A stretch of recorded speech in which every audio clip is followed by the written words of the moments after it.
আসসালামু আলাইকুম এভরিওয়ান, আশা করি সকলে তোমরা ভালো আছো। তোমাদের দোয়া এবং ভালোবাসা আমি অনেক ভালো আছি। তো আজকে একটা আউটডোরের কাজে চলে আসলাম মুন্সিগঞ্জের পালবাড়িতে। এটা আবদুল্লাপুরে অবস্থিত গ্রামটি। তো এখানে আমরা বাসি বিয়ের আগে যে আউটডোরটা করা হয় মূলত হিন্দু বিয়ের সেই আউটডোরটা করতে আমরা চলে আসছি আজকের এই লোকেশনে।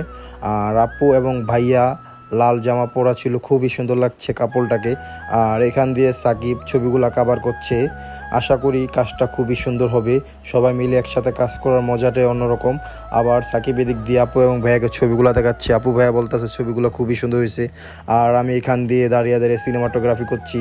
আর আমাদের সাথে আছে ছেলে ভাষার ফটোগ্রাফার এবং সিনেমাটোগ্রাফাররা, সবাই মিলেমিশে কাজ করছি। আর ভাইয়া বলছি একটু জলদি জলদি একটু কাজটা করেন, কারণ তাদের লগ্ন ছিল মেবি 1:30টার দিকে, জন্য ভাই আর কি জলদি জলদি। আর আপু বলতেছে সমস্যা নেই, আপনি তুলতে থাকেন। আপুর তো ভালোই লাগতেছে, কিন্তু ভাইয়ের মানে বারবার বলতেছে ভাইয়া যত পারেন একটু জলদি করেন। আর এখানে আমরা সবাই মিলে কাজ করতেছি। আর আজকের ওয়েদারটা খুবই সুন্দর ছিল। তো এখানে কাপলদের একসাথে দাঁড়া করে আমি সিনেমাটিক ভিডিওগুলো নিয়ে নিচ্ছি। আর কি বলবো, খুবই সুন্দর পালবাড়িটায় আপনারা আসলে আউটডোর করতে চাইলে খুবই সুন্দর একটা জায়গা আমাদের মুন্সিগঞ্জের মধ্যে। তা এখানে আবার একটা ভাইয়া ভিডিও করলো, ভাইয়াটা সোয়াগ দিয়ে দিল।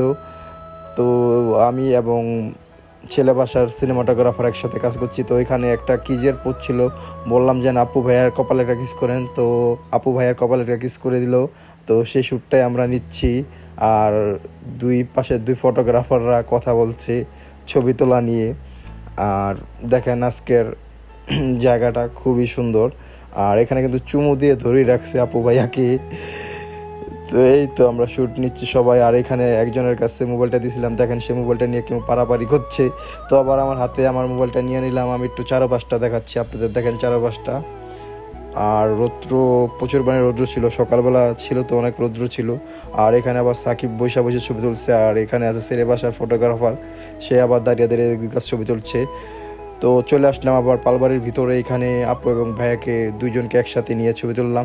তারপরেই তো বাসি বিয়ের মেন বিয়েটা হয়ে যাবে, এখন সিঁদুর দান করা হবে। তো এই শ্যুট নেওয়ার পরে বিদায় ঠিদাই নেওয়ার পরে আমরা এখান থেকে বের হয়ে যাবে। তো আজকের ব্লগটা এই পর্যন্ত, আশা করি আপনাদের ভালো লেগেছে। যদি ভালো লেগে থাকে অবশ্যই লাইক কমেন্ট শেয়ার করে পাশে থাকবেন। আল্লাহ হাফেজ, আসসালাম।